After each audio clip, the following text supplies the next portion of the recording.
বিসমিল্লাহির রহমানির রহিম। আসসালামু আলাইকুম। আল্লাহর রহমতে আপনাদের ঈমান ও ধৈর্য আরও শক্তিশালী হোক। মানুষের ব্যবহারে তুমি যদি ব্যথা পাও, কথাটি আমাদের জীবনের এক অত্যন্ত কঠিন ও পরিচিত বাস্তবতা।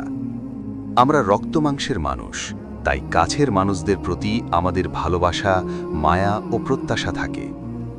আর যখন সেই মানুষগুলোর রূঢ় আচরণ, অবহেলা বা বিশ্বাসঘাতকতা আমাদের আঘাত করে, তখন আমাদের হৃদয় ক্ষতবিক্ষত হয়ে যায়। কিন্তু একজন মুমিন হিসেবে ইসলামিক দৃষ্টিকোণ থেকে এই ব্যথাকে আমাদের কিভাবে গ্রহণ করা উচিত? প্রথমত, আমাদের মনে রাখতে হবে, এই দুনিয়া কোনো নিখুঁত জায়গা নয়, এটি একটি পরীক্ষা কেন্দ্র। আল্লাহ তাআলা পবিত্র কুরআনে বলেছেন, নিশ্চয়ই আমি তোমাদেরকে ভয়, ক্ষুধা এবং ধন সম্পদ, জীবন ও ফল ফসলের ক্ষয়ক্ষতি দিয়ে পরীক্ষা করব।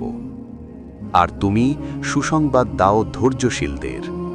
সূরা বাকারা ১৫৫ নম্বর আয়াত।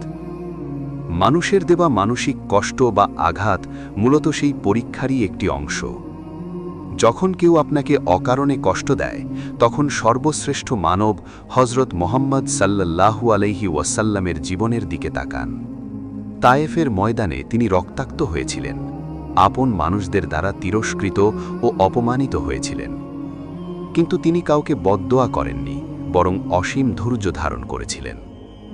ইসলাম আমাদের শেখায়, মানুষের দেওয়া আঘাত আসলে আল্লাহর দিকে ফিরে যাওয়ার একটি নীরব ডাক। আমরা অনেক সময় সৃষ্টির অর্থাৎ মানুষের প্রতি এতটা নির্ভরশীল হয়ে পড়ি যে স্রষ্টাকে ভুলে যাই। তখন মানুষের ব্যবহারে পাওয়া ব্যথা আমাদের স্মরণ করিয়ে দেয়, অন্ধভাবে ভরসা করার মতো একমাত্র সত্তা হলেন আল্লাহ। আল্লাহর একটি সুন্দর নাম হল আল জাব্বার, যার অর্থ যিনি ভাঙা হৃদয়ে জোড়া লাগান। মানুষ আপনার হৃদয়ে ভাঙতে পারে, কিন্তু তা নিরাময় করার দায়িত্ব আল্লাহর। কেউ কষ্ট দিলে তার প্রতি ক্ষোভ বা প্রতিশোধের আগুন পুষে না রেখে আল্লাহর সন্তুষ্টির আশায় পারলে তাকে ক্ষমা করে দিন, কারণ আল্লাহ ক্ষমাশীলদের ভালোবাসেন। রাতের একাকিত্বে তাহাজ্জুদের সিজদায় আপনার সব না বলা কষ্ট ও চোখের পানি আপনার রবের কাছে ঢেলে দিন। দুনিয়ার মানুষ আপনার আবেগের মূল্য না দিলেও আল্লাহর কাছে এর অসীম দাম রয়েছে। সবশেষে মনে রাখবেন, মানুষের দেওয়া প্রতিটি কষ্ট, প্রতিটি মন খারাপ আপনার গুনাহ মাফ করে এবং আখিরাতে আপনার মর্যাদা বৃদ্ধি করে।